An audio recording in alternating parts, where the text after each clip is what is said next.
Hey guys, Happy New Year!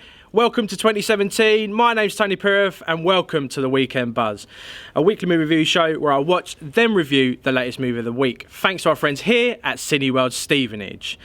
Stick with us until the end, guys, because we're going to give you a chance to win 2 tickets to any Cineworld up and down the country for any film.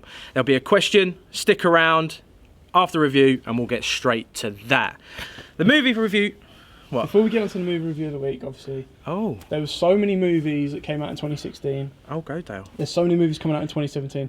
I think it'd be nice to say what your top 3 of 2016 were and what 3 movies of 2017 you're most looking forward to. Oh, so 2016. Let's go with my top film. I'm going to go 1. I'm going to go actually, no, we'll go 3 to 2.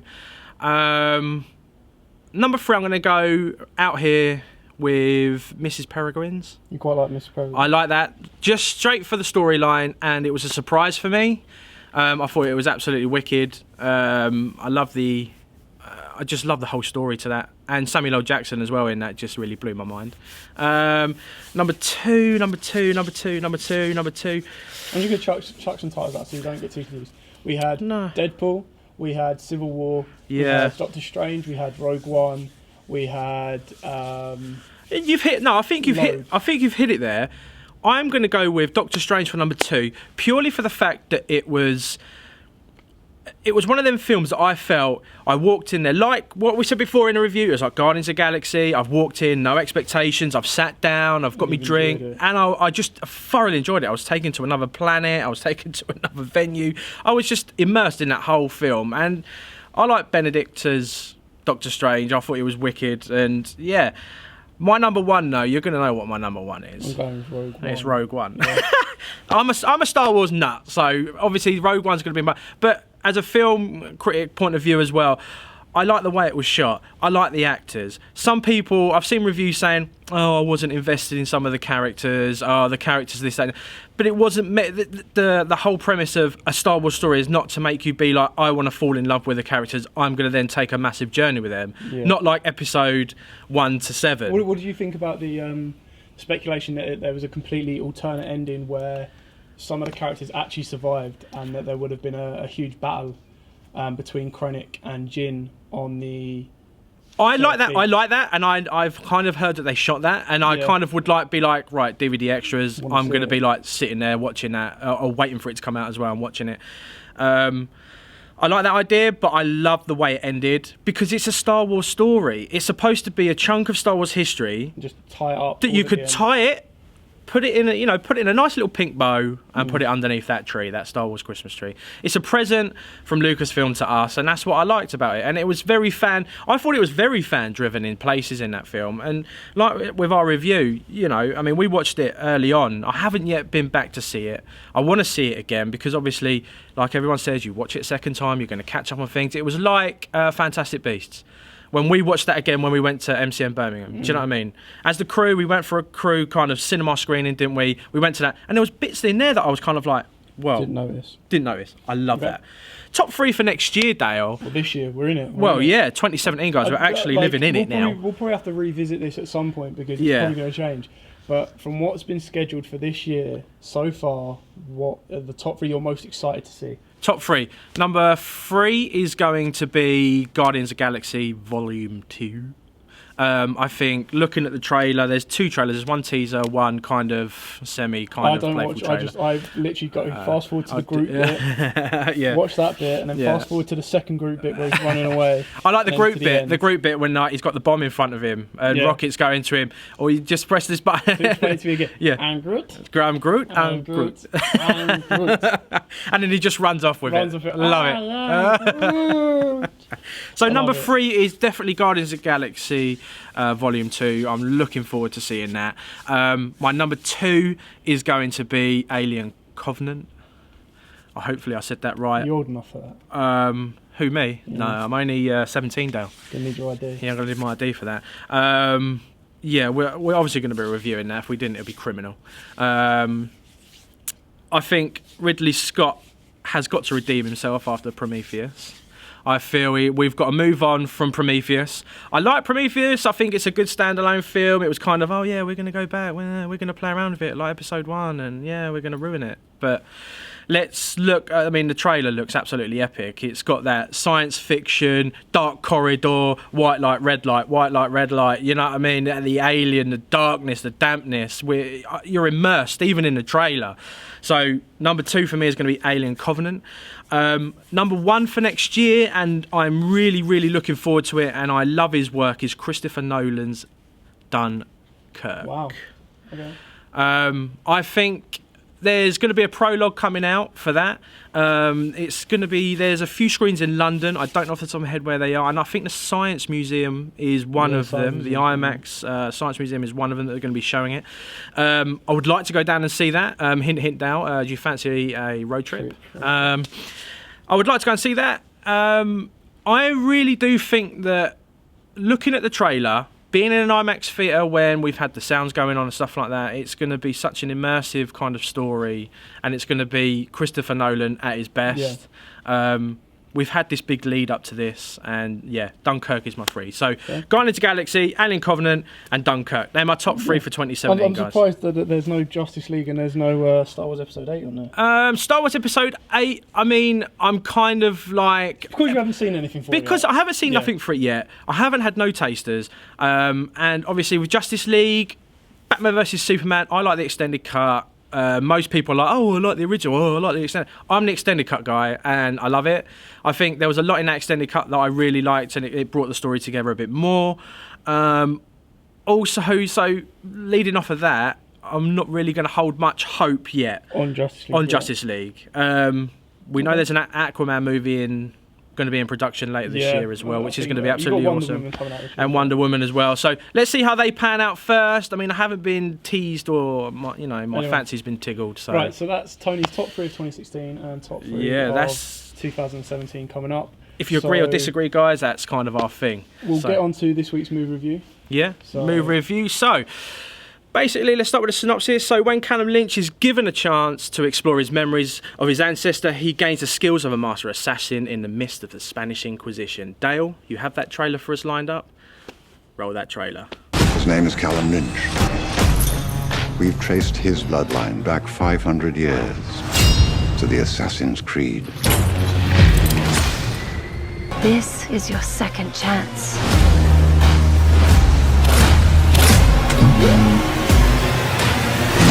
You're about to enter the Animus. What you see, hear, and feel are the memories of your ancestor.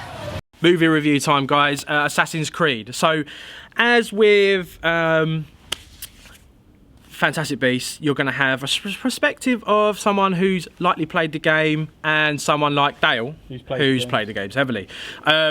My review, first of all, Fassbender. I liked him. I like Fassbender anyway. I think I think when he gets into that kind of zone in with a character. I mean, he was on board early on with this, and then as he was doing Macbeth, he brought over Justin. You know what I mean, to do this. You could see the investment first of all. Yeah, I was excited with Fassbender playing it. Don't get me wrong. I think he's a great representation of the Assassin's Creed. My issue with the film is not the actors. It's not the visuals. It's nothing like that. I just feel as a gamer, it lacked in quite a few areas for what I expected it to be. Like, what I will say before we get fully into this review is, before you go and watch the film, just try and wipe out the whole hype. everyone's going, oh, this is the film that breaks the gaming mold. It breaks the gaming curse. No, do not go into it like that. No, don't. No. They're making a movie with Assassin's Creed. Let's go see how it is. I think, to be quite fair to you, Dayle, I think you're right along them lines. If you're a fan of the game and you've played the game, or even if you ain't, just go into this film with an open mind and sit down and enjoy it. I think if you're a gamer and you're expecting to be like, oh, this is Assassin's Creed, oh, I'm expecting to see this, I'm expecting to see that, I'm expecting to see this. No, you're not. It's a standalone character. You know what I mean? Callum Lynch. I don't know if he's in the game or not, but it's a standalone character. You know, it's his story, it's his backstory into the Assassins. So you've kind of got to go in with an open mind, go and see it, just get your popcorn in front of you. You know, I was kind of happy. I mean, the thing that I didn't like about it is there was a lack of storyline with the Spanish Inquisition. So when he goes into the machinery, he was kind of transported back to the Spanish Inquisition. and then you kind of had a fight sequence, or you kind of had a little bit of the story, and then it was back. But during that fight sequence, they had a tendency to go back to see what Fassbender was doing on the machinery. Yeah. Which, okay, yeah, if you're really curious about that and you want to see that, then fair enough. But for me, I'd rather be like, I'm in the machine, I'm back in where I should be. Fight. Lead the story from there. Yeah.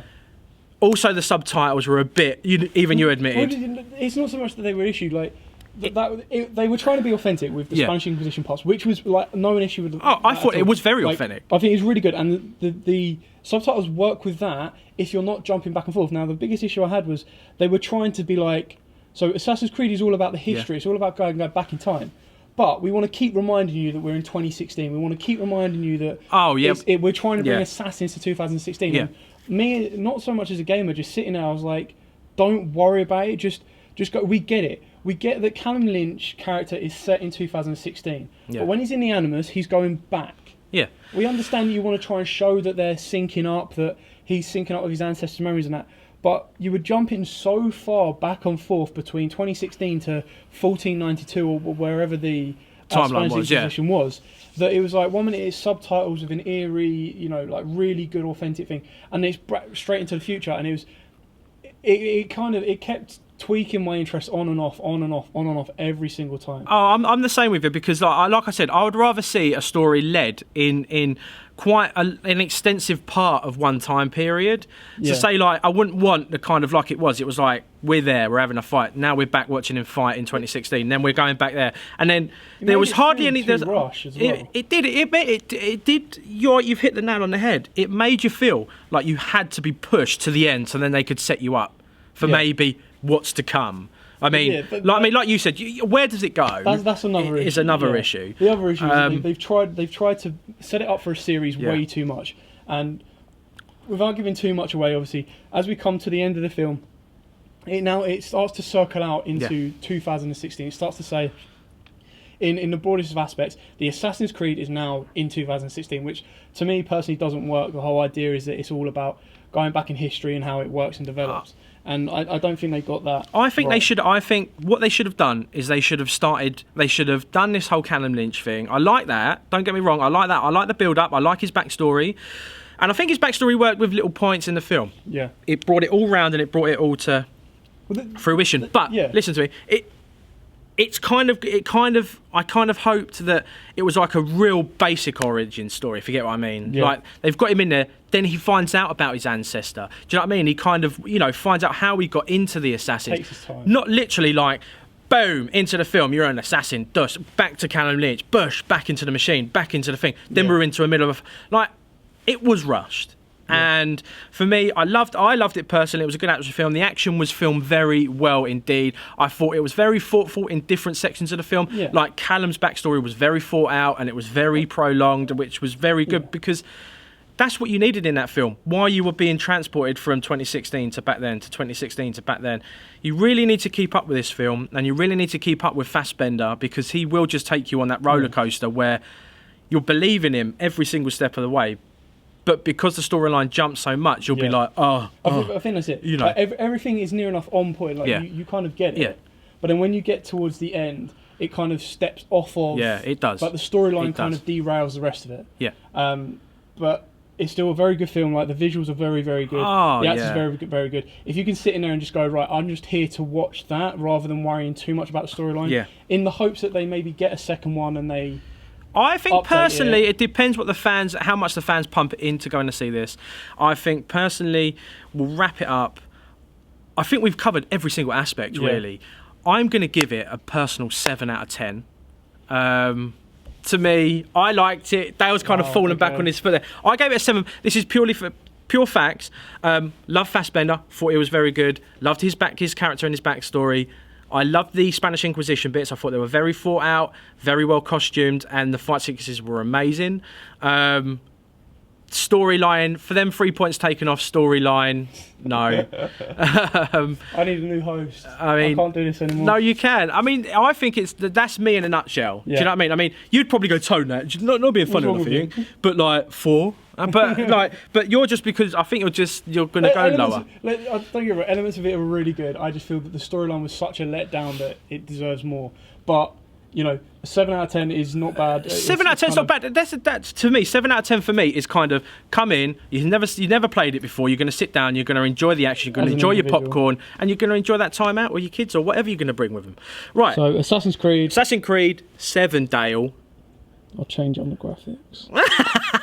Right, so 7 out of 10, Assassin's Creed, guys. First review for 2017 done. So we're going to get onto our competition. Thanks to our friends here at Cineworld. We have a pair of tickets to give away to one lucky winner. So don't forget to give their Facebook page a big thumbs up and subscribe to our channel. So press that subscribe button, press that bell, press the like. There's a lot to press, guys, but once you've done all of that, you're hooked into MYM Buzz YouTube channel and also Cineworld Stevenage Facebook. All right, so before this week's question, we would like to congratulate last week's winner, which is Luke Gates. I've got that right, Dayle. Pronunciation is nailed. Luke Gates, you've won. We'll be in touch with you shortly to send you those tickets. Right, this week's question, guys. To have a chance of winning a pair of tickets this week, simply answer this very easy question. What metal manipulating character does Michael Fassbender play in X-Men? That's what metal manipulating character does Michael Fassbender play in X-Men? There's a clue somewhere next, isn't there, Dayle? Yes, I will, as always, play them a little clip. Thank you very much, Dayle. Thank you. Now. My name isn't Henrik. My name is Magneto. Just put the answers in the comments section below. After you've pressed that like, it's as simple as that. The winner will be announced on next week's episode, which will be 10 AM next Saturday. Back to normal, guys, where we will be reviewing the new movie from Batman himself. Well, part Batman, Ben Affleck. Yeah. Live by Night. That's it. He's going for continuing his streak of directorial masterpiece. Oh, and to be quite fair, the trailer was on the beginning of Assassin's Creed and it looks very good. So guys, thank you very much for joining me, Tony Piroth, here for the weekend buzz. Don't forget to give Cineworld Stevenage a big thumbs up, because without them guys, this wouldn't be happening and you wouldn't be able to get a chance to win them fantastic 2 tickets to any film or Cineworld up and down the country. Remember to subscribe to our YouTube channel, press the bell next to it so you get the notification, so as soon as a new video goes up, you won't miss out on anything. Like the video, comment down below, watch any of our other videos on here. There's an exclusive interview with Jamie Costa which has gone up about his Han Solo short, A Smuggler's Trade. Go and watch that, guys. We've got 2 little teaser promos there as well, which are absolutely amazing as well. Click on them. Tanvi's also had videos go up as well over the month, so go and catch them as well. Thank you very much. I've been Tony Piroth, that's been Dayle, and we'll see you next week.